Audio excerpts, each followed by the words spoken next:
இங்கு புதனே இந்த ராசிக்கு அஷ்டமாதிபதியாகவும் வருகிறார். சுக்கிரனை எடுத்துக்கிட்டோம்னா அவர் இந்த ராசிக்கு பாதகாதிபதியாகவும் வருகிறார்.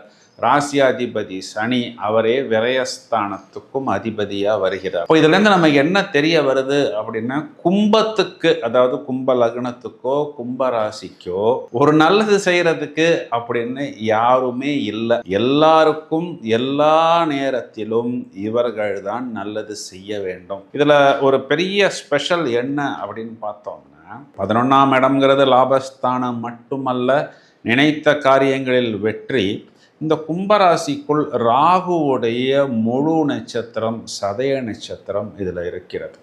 இந்த ராசியை பூரணமாக இந்த நட்சத்திரம் தான் ஆக்கிரமிப்பு செய்கிறது. இப்போ இந்த ராகு அப்படின்னாலே விரிவாக்கம், வேகம், ஸ்பீடு, தொழில்நுட்பம், டெக்னாலஜி, அனைத்து விஷயம்